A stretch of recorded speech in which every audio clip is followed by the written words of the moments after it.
Hey, ladies, welcome to the Single Moms United podcast. If this is your first time joining, welcome.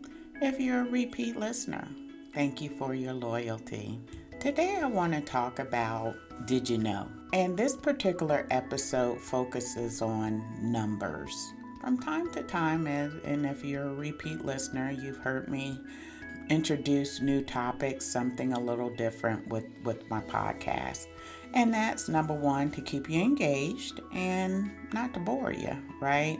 By providing something different each episode. So I'm going to be providing you with some numbers regarding single moms in America in a certain age range. And that age range is between 18 and 35. Did you know 80% of single parent families are headed by single mothers, and nearly a third live in poverty? Again, this is between the ages of 18 and 35.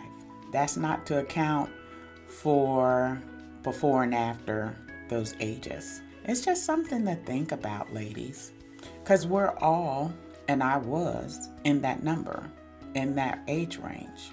You know, according to 2021 Census Bureau, there is about 11 million single parent families with children under the age of 18. That means nearly 80% is headed by single mothers. I get mixed emotions when I look at this number. In one area, I'm saddened because that is insanely high as it relates to single parents, and from what I was taught when I grew up.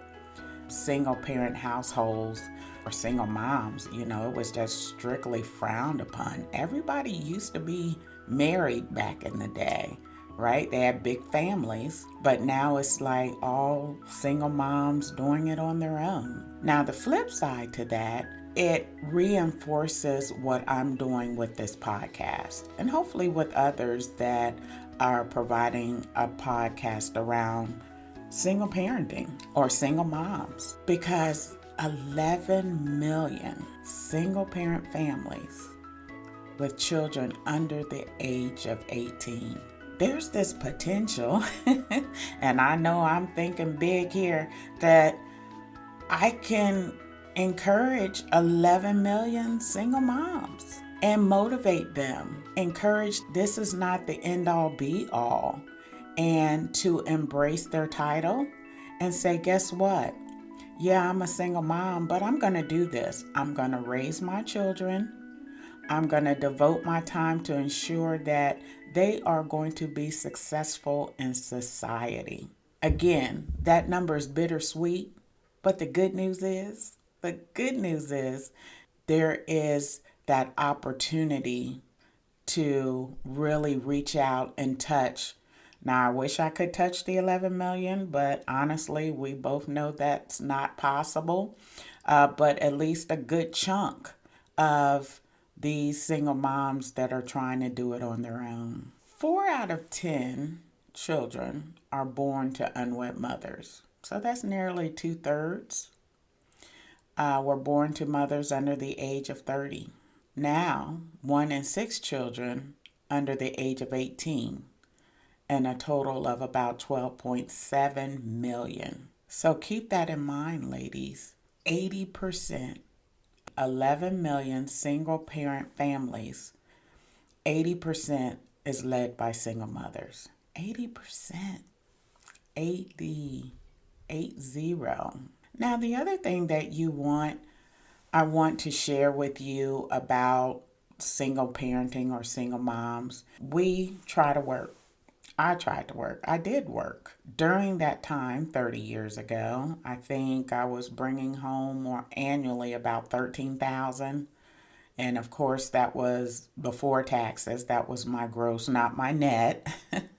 But also things were much cheaper back then. Certainly, I would be below poverty if I was making that type of income today.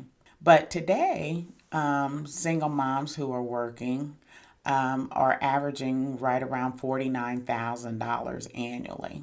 I think that's too high. I don't think it's 49. I think it's somewhere around 30, given the employment opportunities that are available and the most single mom skill set. I think that's right around 30,000. And that's if they're working full time. It makes sense why single moms seek public assistance. They feel like if I go to work, I'm not going to make the money that I need to take care of my household. So I have to apply for public assistance. And that's fair. Honestly, I think you should try to do both. I don't know the rules around accepting public assistance or how much you can earn and all of that, but I do believe they do encourage you to work, and also you receive that supplement once a month that should help sustain your household. But just to rely on public assistance, yeah, that's really not a good idea because you'll get caught up in it and time goes by quick. So there's plenty of opportunities for you to learn a new skill, go back to school, learn a trade, or just find your gift, right? Everybody has gifts, and we just need to uncover what that is. And once we uncover what that is, we take that, pounce on it, build on it, and that's how you become wealthy. Think about it. Look at all your athletes, gifted. Some comedians out there, singers, gifted. And as a result, they were able to latch on to that gift, get it out there, earn money from that. Ladies, while you're on public assistance, again, that's fine, but it should be temporary. It shouldn't be long term because you have a gift no one else has. Your gift is unique to you. And so, therefore, just tap into it, uncover what it is. Okay? One other thing that I thought was extremely interesting is how much single moms receive for child support. Extremely disappointing to know that the average child support single moms receive is $286 a month. Really? Well, why is it $286? Well, he probably has other children. He's not working consistently. And if he is working, he's probably getting paid under the table. He's doing everything in his power to try to avoid paying child support. And that's certainly not fair to you or the child because it took two of you to create this child. And so it's very disappointing because in today's world, in 2022, why am I rushing that? $286 barely gets you gas. It barely gets you gas for a month. And how are you going to feed your child or your children on that? Think about that, ladies. These are real numbers. Now, these numbers are from 2020 and 2021, so they definitely have changed in 2022. But I wanted to bring this to the forefront. It doesn't have to be this way. It doesn't have to be this way. Number one, there's the whole abortion debate. The election is coming up next week, and everybody's about, oh, so and so doesn't believe in abortion, and the baby, even not for incest or rape, blah, blah, blah, so forth and so on. My question is, why aren't we talking about what happens to get to that child outside of abortion and rape? Why aren't we talking about that? Why aren't we talking about the female and male, rubbing on each other, and the next thing you know, hot diggity do. How about you? And it's on. It's off to the races, right? And so why aren't anyone talking about that? Because that's where it starts. That's where decisions are made. So, ladies, we have that right. So, if we are not raped, that means it's consensual sex. So, then why aren't we going that extra mile to use protection, whether birth control or he uses the appropriate protection? Why isn't that discussion happening? I'll wait. But yet and still, there's this focus on you're taking the women's rights away because it's her body and she should be allowed to do what she wants to do. What she did. She did. She laid down with bruh. I think that's the slang they use today. She laid down, stood up, boy, however she did it. She made that decision. She made that decision. But no one's talking about that. That's where the conversation needs to be. And it's all about education and communication. Those two things go hand in hand. You know, if you have unprotected sex, you're subject to have a baby. Are you prepared to have that baby financially? Then, okay, if we're going to do this thing, then guess what? Somebody got to protect themselves. And ladies, if you know what I know, it should be you. It should be you. Because you know why? That's you for the next 9 months carrying that child. That's you for the next 12 months potentially raising that child, feeding that child, comforting that child, nurturing that child. So you still get to make that decision. It's just not after you get pregnant. Let's start making decisions before we get pregnant. We all know where babies come from. We know how they're created. And if you don't know, okay, well, talk to somebody quick, right, before you start having unprotected sex. Because this is real.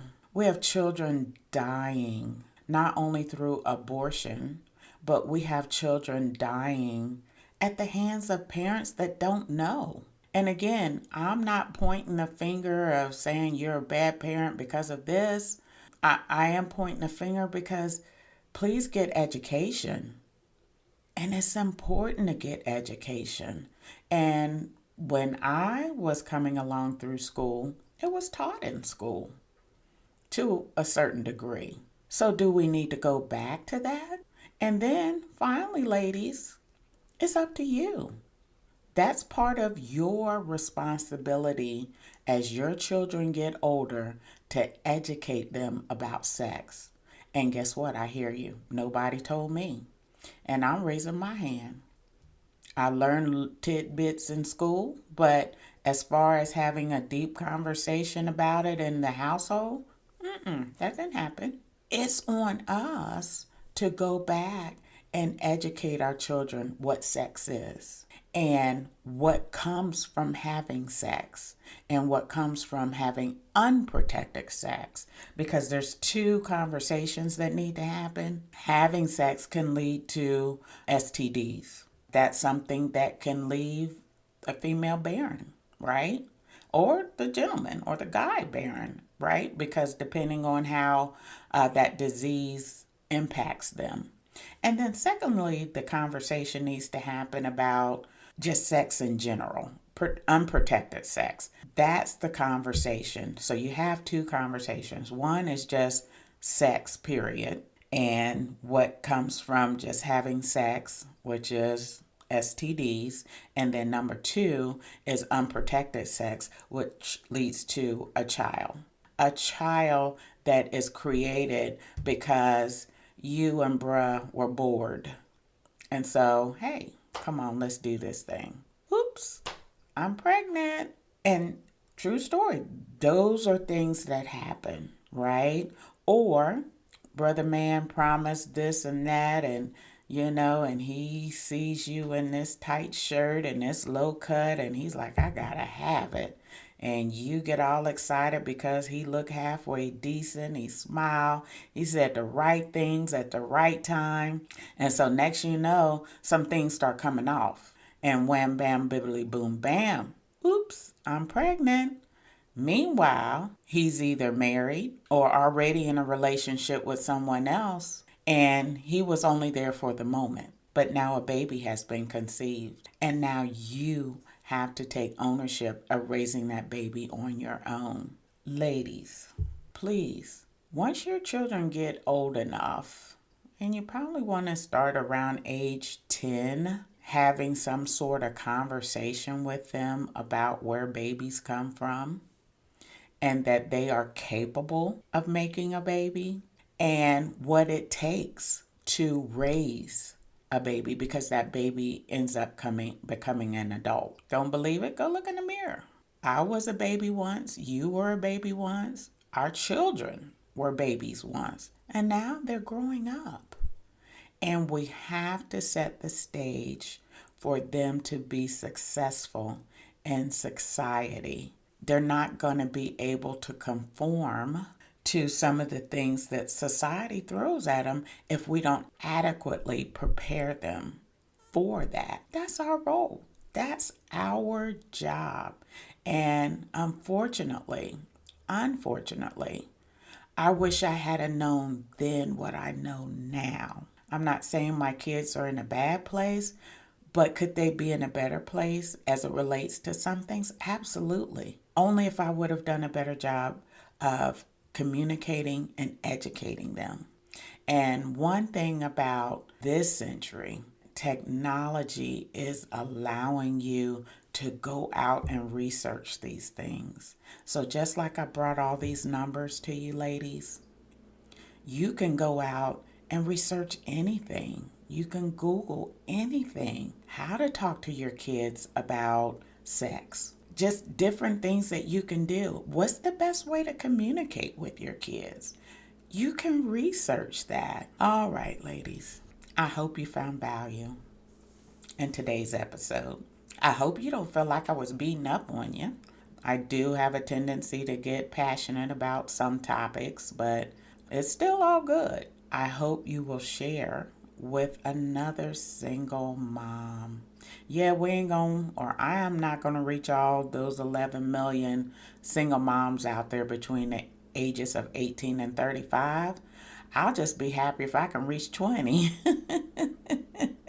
Seriously. And if it ain't 20, 10, I'll be happy, because now we're allowing single mom skills and how to improve on their parenting skills. Nobody's perfect, and that's okay.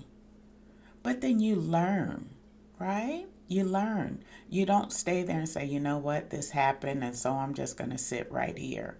My last episode about road trip, I talked about the car and you being in the driver's seat. But that car still is not going to go anywhere if you don't move it out of park. It's going to stay right there. So this is your opportunity to learn, take it a step forward, move that gear shift into drive, and be successful in running your household, single mom. I hope you enjoyed today's podcast. Thank you again for all of your support. Remember, you can find me on Spotify, iHeartRadio, Apple Podcasts. I'm out there. Again, I have a website.